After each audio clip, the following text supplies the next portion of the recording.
All right, we are live. Season finale. It's over. We got the end of this story, or at least this story so far. Josh, just overall impression of the series. I knew it was sold the entire time, murdering everyone. Everything that we saw was not reality. He was using the Force to make us believe that May was killing all those Jedi. I knew it from the beginning, Chorizy. I mean, I like that at the beginning of this. I was like, and throughout, I was kind of like, I think Soul is the person behind all of this, and Vernestra felt like, yeah, that's something we could sell. Yeah, right. Yeah. So As far as this episode, like the public perception of the season finale, and we've talked about this, the Acolyte, the second half, much better than the first half of this season. And I think they did a good job of landing and also introducing themes and maybe characters we could possibly see in season 2. So I did like this episode. yeah, there's a lot to like about it. I think there are things that people will be big mad on the internet about, Sure. which is fine. I think everything is going to have that. We'll get into Are you those because really I making a Star Wars show if people aren't pissed off no, though? I think especially if you're saying like we're going to take some themes from Legends and we're going to bring them into canon. I mean, it's as baseball fans, Josh, this is the I love batting average versus I love OBP kind of Oh, debate of yeah. of maybe like 15, 20 years ago. So it's kind of in that realm. So there's always going to be a little bit of that. But let's take a look at the episode. And so I loved I had to use this image because I just really liked the image of these two ships flying through that debris field, or well, I mean not debris field. I guess it's the rings of that planet. Was I thought it looked really good, but they're going back to Brendok. So Soul feels like he needs to return here. He feels like he can prove his case if he gets back to Brendok and shows the Virgins, shows what went down. Do you think though, like, do you think that they were purely created by the Force, or do you think there's a mix of something going on here? Uh I'm going to side with, yeah, they were created by the Force. With this scene, like the thing, this is just my overall feeling about Star Wars, and because you have to have some type of chase in Star Wars. It's Star Wars. You have to be fighting within the stars. That is a requirement. So I'm glad that we got this scene. But what was the point, though? Like, what was Soul's intention here? What was the end game chasing through a mini asteroid belt? Like, you're not going to Also, shoot her down. also he was gonna shoot her down. Basil stopped him from shooting her down. Like, what were you thinking? What were you like? How were you gonna prove anything if you Right. murder this lady? Yeah. So, maybe he deserves to die. Thinking about it some more. He But committed suicide. He committed suicide. sure. Um, Yeah, that's right. That's right. That's the story we're sticking with.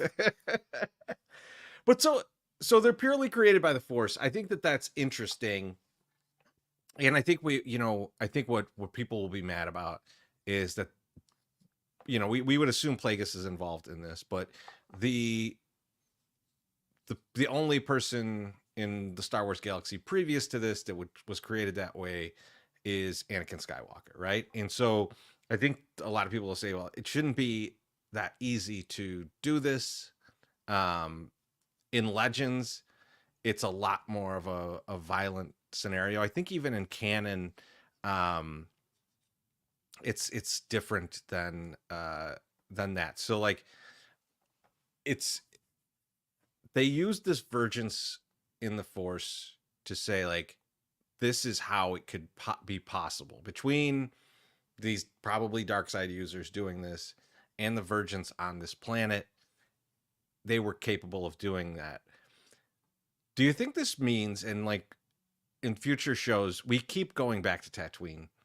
Do you think that there is a vergence there, and that is how Palpatine was able to create Anakin? So, do you think that that could be something that we explore later, and maybe that's why Luke is so good? Maybe it's a vergence of, it's more Mhm. it's more light side Well, Force energy.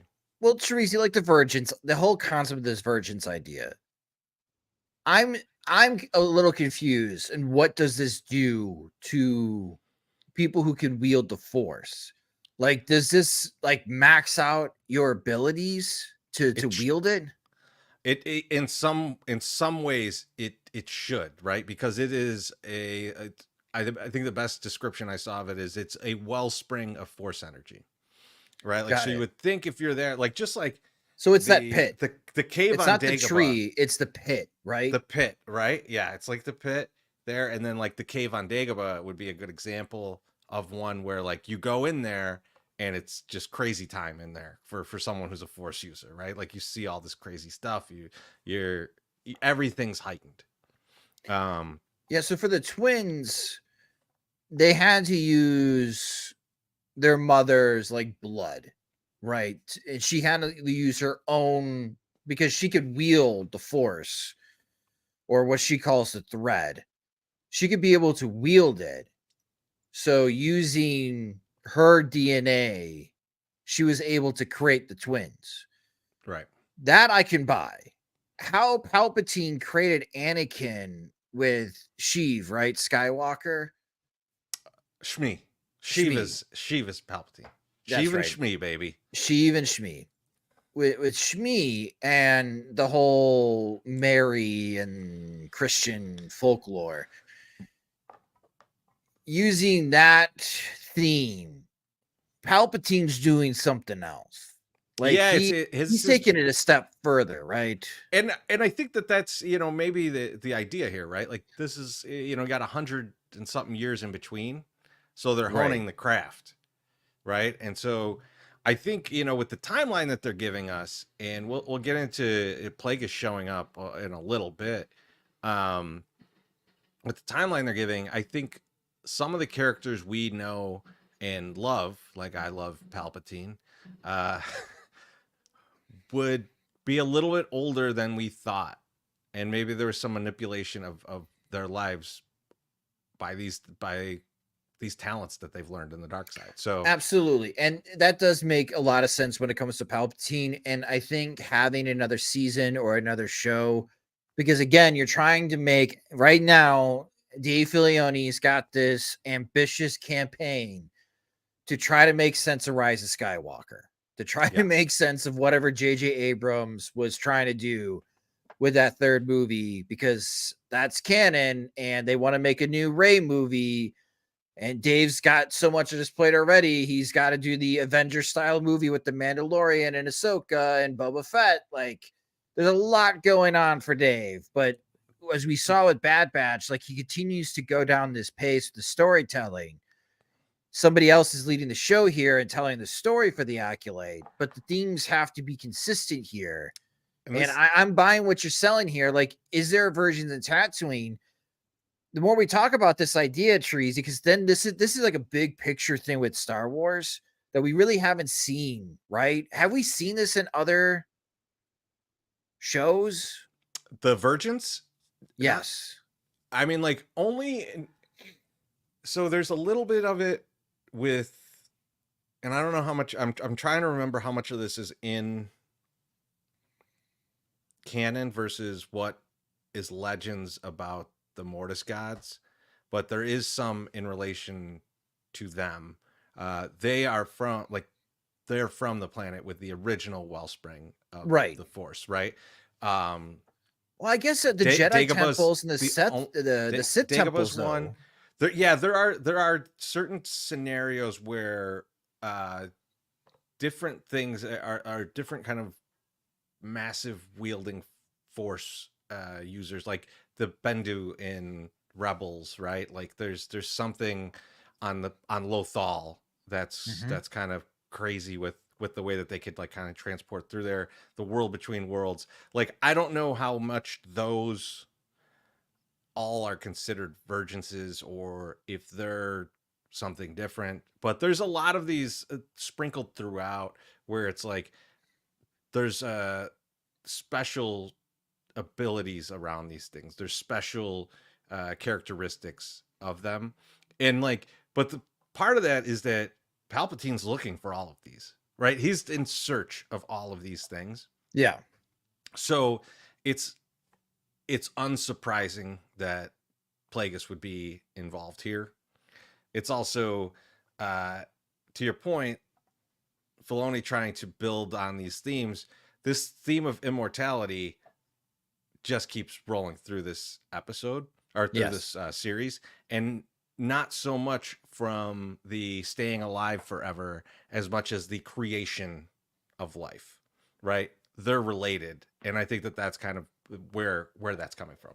Yeah, your body will break down, but can your spirit endure? Mm-hmm. Rise of Skywalker suggests yes. We need to figure out like but your how hands look terrible. your hands look your awful. hands are gonna look terrible. There's not enough hand cream in the world to fix that problem. I hope there is a Virgin Stone in Tatooine, and I hope it's Jabba the Hutt's palace. Because Star Wars consistently goes back to Tatooine for like very little reason. There are many other planets, especially in the Outer Rim. Why do we keep going back to Tatooine? This question from Chorizy. She says, "Isn't that how they found Anakin from a Virgins?" This is one thing that I'm wondering how they're going to play this moving forward, because in Phantom Menace they refer to Anakin kind of as the Virgins in the Force. So I don't know if they're gonna like backtrack that and say like, no, he wasn't talking about Anakin. He was talking about something that he found on that planet. Apparently, at Watto's place, there is a Virgins right underneath that joint. Like I don't know. I don't know how they're gonna, retcon that. But like, it's very possible that yes, they are going to change it to say like this is it's Tatooine that has this. That's how Boba Fett even survived. But I think, yeah, Josh, I think there's more to this. They're going to keep building on this. I think the whole idea of this show was to say that maybe there's a little easier path to immortality than we saw in those movies, and that they were kind of just jerking around Darth Vader, which hurts me in my heart, to be totally honest with you. Let's talk about Senator Rancourt, because he gave a pretty impassioned speech, and I was like, damn, this guy makes a lot of good points. He's blunt, but he's got a point. But the confidence in all of this, it kind of led me down another path with him. Do you think there's someone behind Rancourt possibly pulling the strings on this? Because in the in the Plagueis book, when it's and this again, this is legend, so it's very separate. He and Palpatine really saw the in route to destroying the Jedi is through the political system. And so do you think that maybe Plagueis is already behind the scenes and pulling some strings with these guys? I don't know about Plagueis, but maybe Senator Rancourt and his friend, the senator from Naboo, Seamus Palpatine. I'm gonna make up names. Palpatine's always alive. He's always been alive. Somehow. No, I wonder if this is just like, if this idea is like the birth of the High Republic, peaceful times. So what do we complain about? Right? And there must always be conflict. And this might be a senator looking for conflict, but to your point, he's not wrong here. Like, you are disguising yourselves as a military force, but you're posing as you see on the screen as a religion. And it's like, damn, okay. What Jedi failed to save your parents, right? And some type of wildfire. Like, there's got to be some type of backstory where Senator Rancourt got screwed over by the Jedi. But it is this theme that kind of continues on and obviously gets manipulated. And with the propaganda from Palpatine in the prequel movies, we all saw it builds up to the necessity of Order 66 because there was a stage, well, not a stage attack, but there was an assassination attempt. I swear that I'm talking about Star Wars and not real life. On someone that was trying to rule the galaxy. I think this is.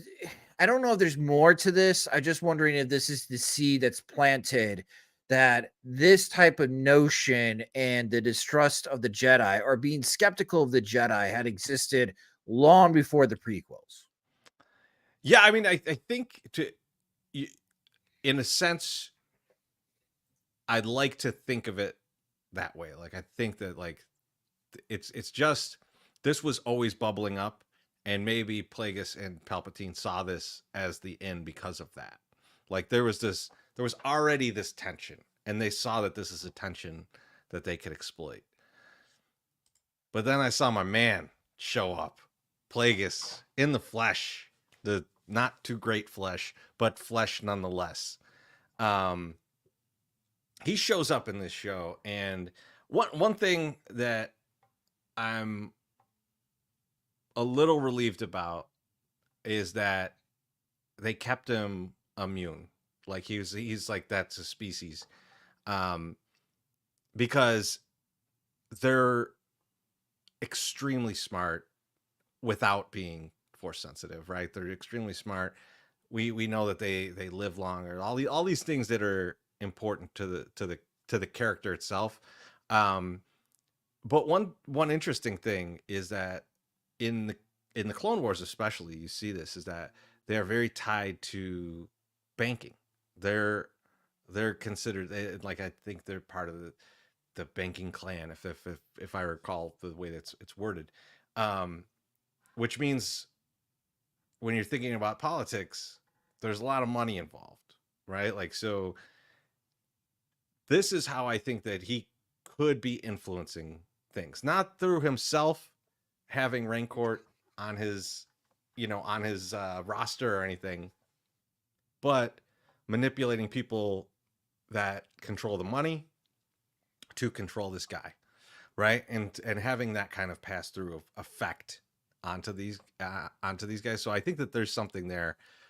But Josh, what did you think about the Plagueis introduction?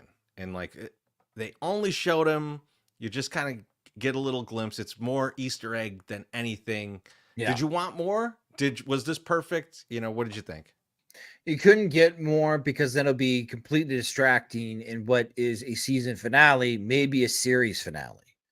If there was more certainty, like there was going to be season 2 of the Acolyte, then yeah, maybe more of Darth Plagueis would make sense. But does the rule of two exist here?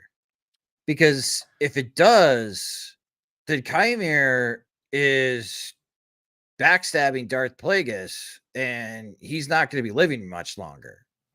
So Yeah, that's the question that I have. Is the rule of two still in effect here during this time period? it is. It is. And so So some when he's interesting. looking at Chimera, is he pissed that he's taking on someone? Like he knows what his plot is? So that's my question, honestly, is what does Chimera know that Plagueis is there? I would think that he would feel the presence of his master, but um, Not if possibly he's not. that strong. So, I mean, if Plagueis is so that strong, maybe he could hide his presence. right, which is something that he teaches Palpatine eventually to hide that presence, and Chimera must know how to hide it as well because he was undetected when all the Jedi came and busted him uh, in the earlier episodes. I think what's a couple things. So the rule of two exists. Um, let's assume that at this point Tenebris is dead. Plagueis has killed him at this point. Um, after Tenebrous' death, Plagueis does find out about Tenebrous' other uh, apprentice, who he kills the other guy, Venomous. But the rule of two existed, but wasn't very well enforced by that time. Palpatine gets into this as well. Like he doesn't have there's points where there's multiple apprentices. Think about Asajj Ventress Mm-hmm. with Dooku, and Palpatine allowed that until a certain point, until Asajj got too powerful, and then he said, "Dooku, you gotta kill her, right? This is you got to do one or the other." So it could be that Plagueis is just letting this play out. It could be that Plagueis was involved in the creation of these, so he wants them back underneath his umbrella, and he'll let the Chimera do this. So there's there's a lot of possibilities there that would still fall technically into the rule of two, and like be okay with it with that. But I think that it's the rule of two at this point. You got to kind of take with a grain of salt of like no one really followed it. Okay. and Okay. and they always felt like, I mean, like they're not the most trustworthy. So the key is that one person is always the master, right? And then you want to get past that master, you got to kill him, right? Like, Yeah. so that's the only thing. um but man, I did like seeing this. I was definitely faked out by Leslie Headland acting like he wasn't in it, and that maybe they'd get to him in a second season. Uh, I'm I'm as much as I was like, I don't know if it fits. I don't know if it'll work. It was like with that episode of The Mandalorian where I was like, I don't want it to be Luke Skywalker, and then Luke Skywalker showed up, and I was like, yes, Luke Skywalker.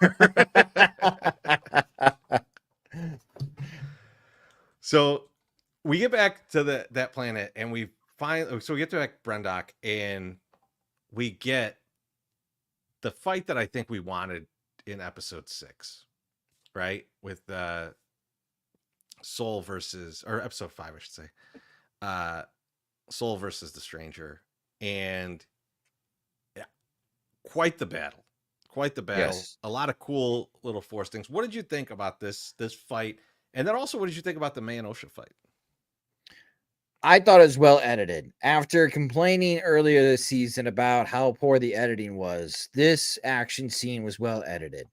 You have some crouching tiger, hidden dragon moves. Nice little touch. But that one cut where May and Osha are doing like backspin kicks and they land and they cut to the lightsabers land, that was so cool. Yeah. Bravo. Well done, editor. That was cool as hell. But as far as the fight scenes, I know that you were concerned because it's the same actor playing May and Osha. Like, how is she fighting herself? So I'd love to know how they pulled that off. Obviously, you would have a stunt double. Maybe you have two stunt doubles I think it was actually doing the two. fighting. I think it was two stunt doubles, because I think as you go through the fight, if you were to slow it down, I'm sure you'd be like, there'd be moments that would look like, scenes out of I'm Gonna Get You Sucker, where you're like, that is not that person. But Yeah.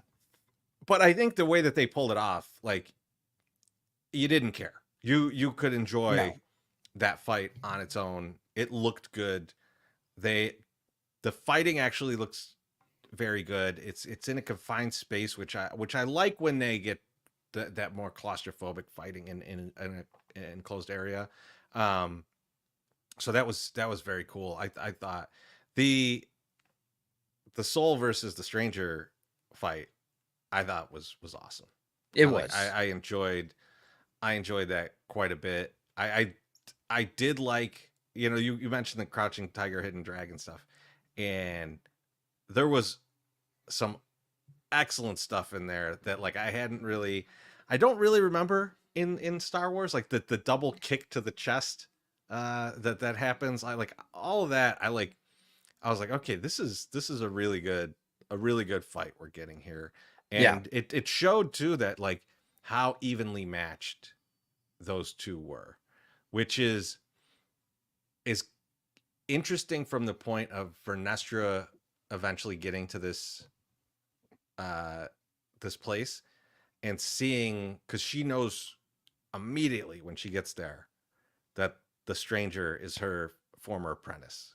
Because Yes. she's, what does she say? She's like, he's alive or something. Or It's you. how is he still alive or something? Or yeah, it's you or something. Yeah. Um, that I think that's going to be frightening to her moving on. And I think some of this that we see out of her, we'll get to in a little bit, is fear based because this dude's out there and he is obviously powerful.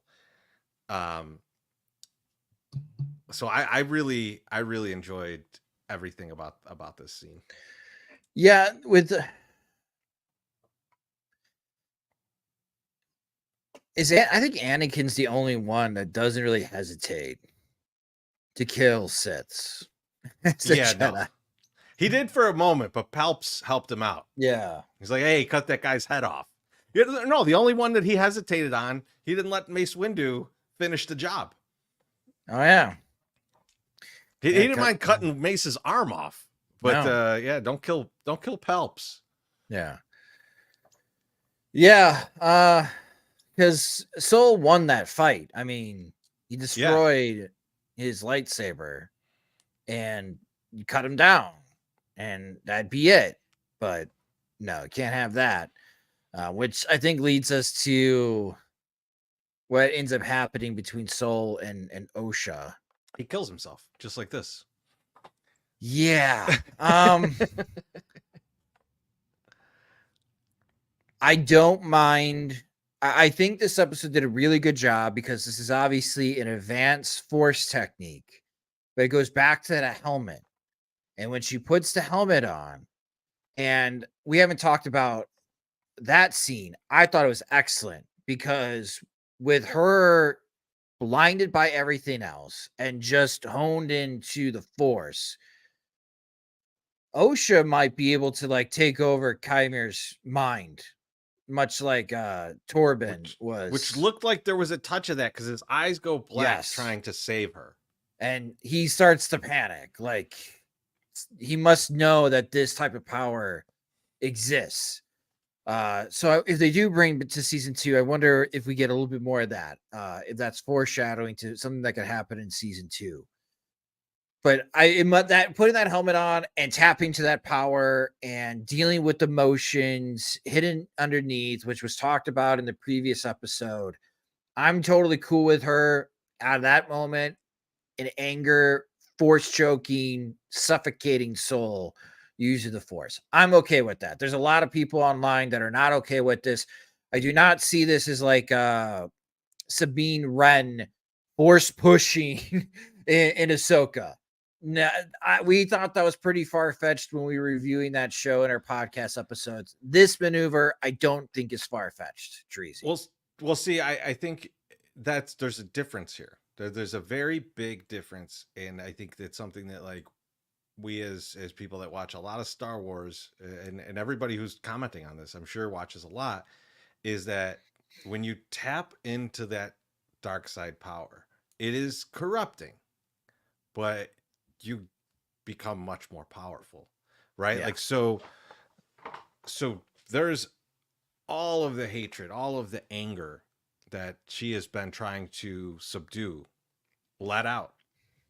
On top of that, she finally has the person that ruined her life. Now, she had been angry at May for so long, and to find out that the person that she had given so much for, who she had tried to live up to the standards of, is actually the person that killed her mother. The emotions are running wild. And pushing that energy into all that dark side energy, all that anger, all that hate, yeah, you can do this. Also, at the same moment, what we're seeing as you see her holding his lightsaber is her bleeding that kyber crystal. Yes. And like you see this when she falls to her knees, that like doing that act is just exhausting to the person doing it. You could read about it in the Vader comics when he first does it, and like is starting to have like visions of Obi-Wan and having to confront him again. She's doing that confrontation in real life, and this is part of of jumping that boundary of going to the dark side.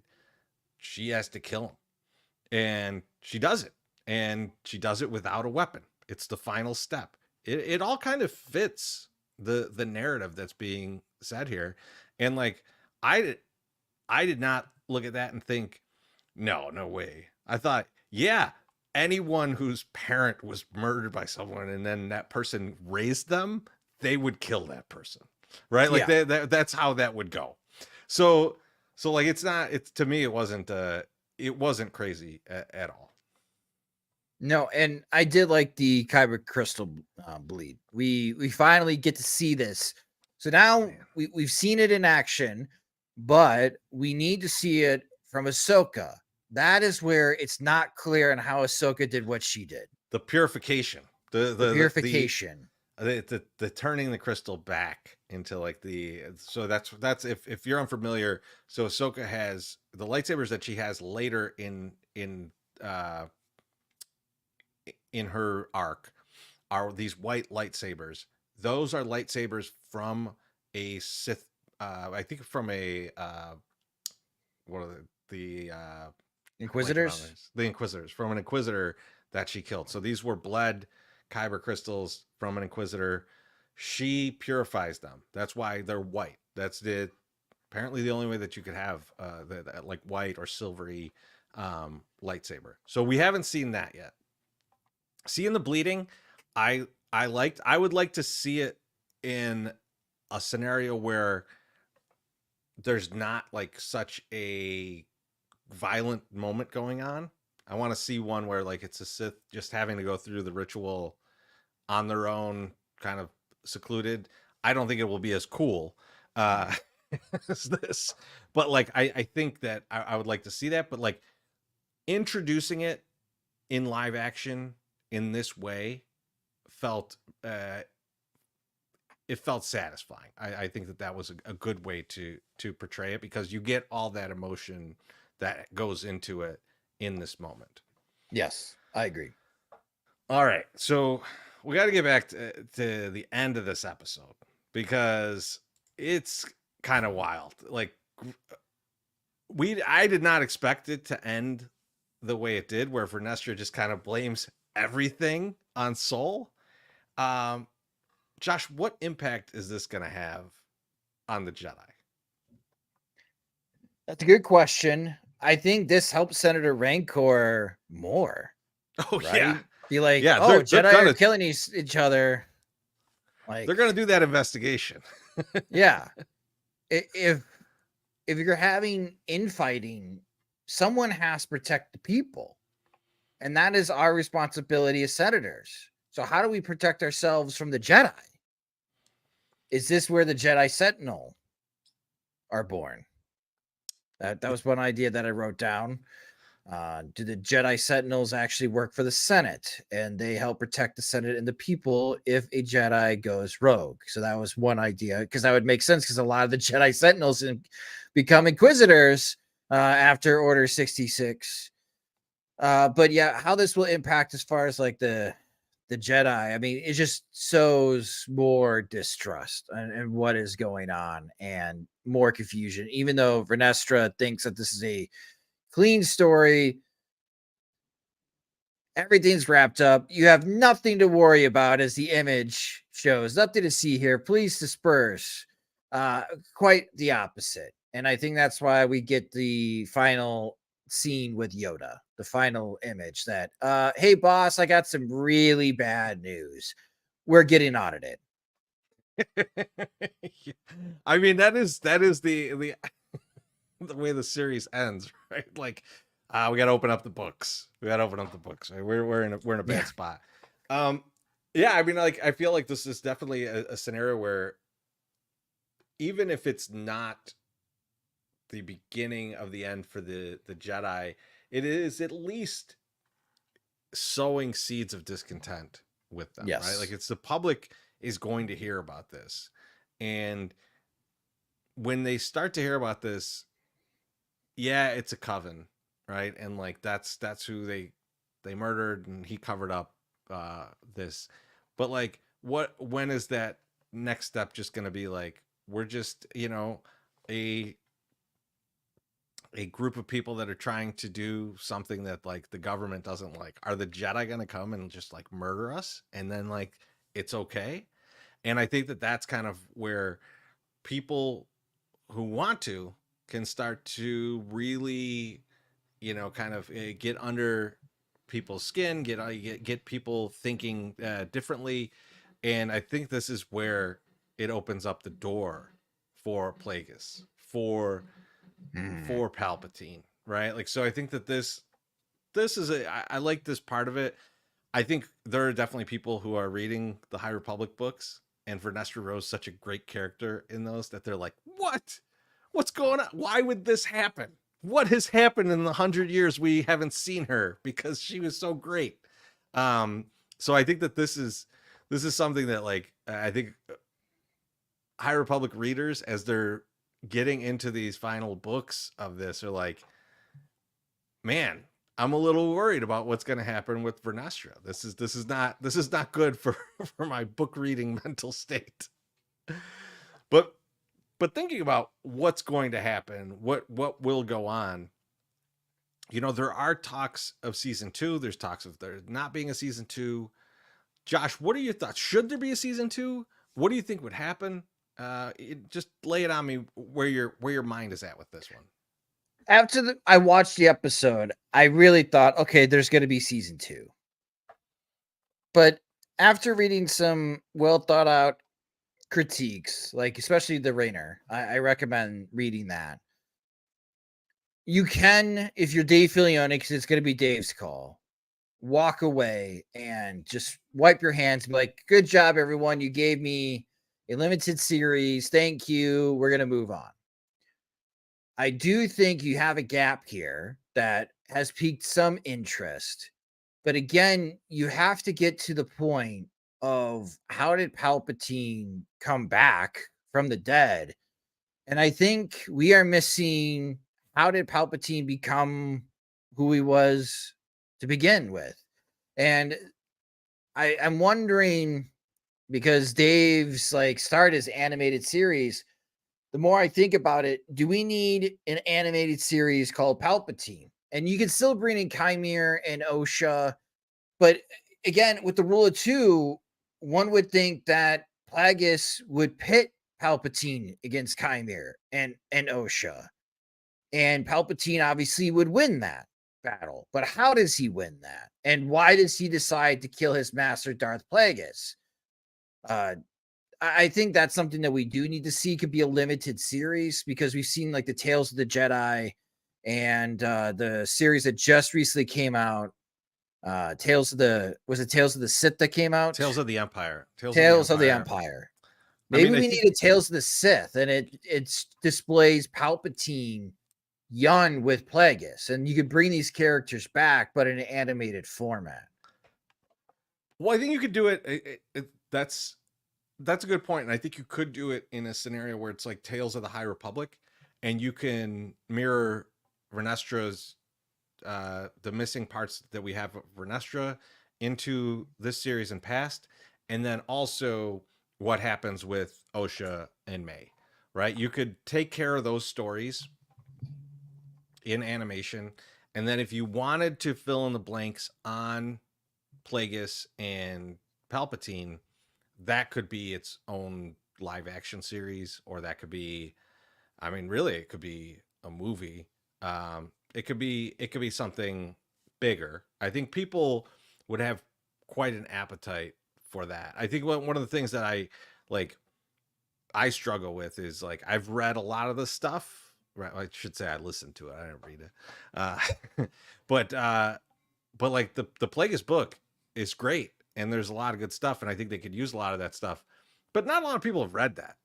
Like when you're looking at the numbers of like how many people are watching these shows, like they're like, oh, only 200 million watches on this thing. This thing's terrible. And it's like, there's no way, there's like 200,000 reads of the Plagueis book, right? Like, so like, I think there's a huge variance in like people who have dug way into all this versus like people who would be like, yeah, I'd like to see, how Palpatine came up and how this all happened and who his master was and all that stuff. I think that there's an appetite for that. And I think that could be its own show. Whether they do it in this as an extension of this, I'm Mm-hmm. not 100% sure. I kind of like your idea of wrapping up some of these loose ends in a Tales of the High Republic or Tales of the Sith type thing. Maybe we get to see also like Plagueis killing Tenebris, right? Like that could be a thing. We could Sure, maybe talk yeah. about Cortosis and stuff. But yeah, I don't know. I don't know that they need to do the season 2 as much as they need to do the Plagueis Palpatine story. They do, yes. But if they do a season 2, I'm gonna watch it. Because there's something that Palpatine learns from Plagueis about the path to immortality that sets Palpatine on this path, and it impacts everything in Star Wars lore. Everything. The creation of the Empire, the manipulation of Anakin Skywalker, somehow coming back from the dead. Like, here, I'm going to try to rule the galaxy through fear and build a super battle station. Please pay attention to this. Well, behind the scenes, I've got scientists trying to tap into midichlorians and how I could be able to transfer my spirit onto other force-wielding bodies. It fuels all his decision making. So I do think we need something. My last critique about this episode, May should have died. Like, Chimere, instead of just wiping the mind, accidentally kills May. I thought he was going to.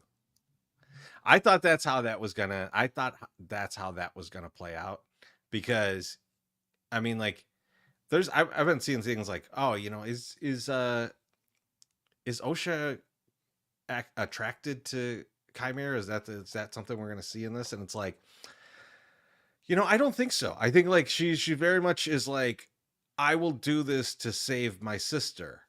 In I think Chimera should have known better.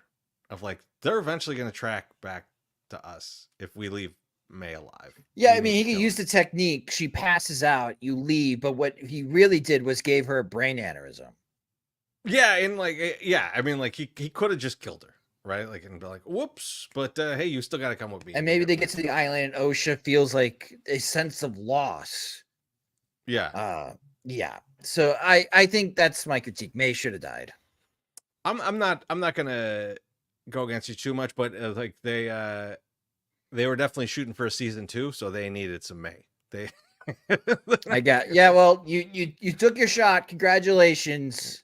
I'm gonna say 75% chance they're not gonna get season 2. So we will see. I think what we're gonna have to see is with what I feel was a strong second half of the series, or sorry, strong second half of the season. There may be people now enticed to go back and watch. There may be people that might even hate watch it just because Plagueis was found in it. So I think that on its own might propel this high enough in terms of viewership that they might say, yes, let's build on top of this and let's build towards getting back to the prequel era from this. So I'm gonna I'm gonna give it a 76% chance of getting I'm gonna Price Right you a 76% chance that it gets made.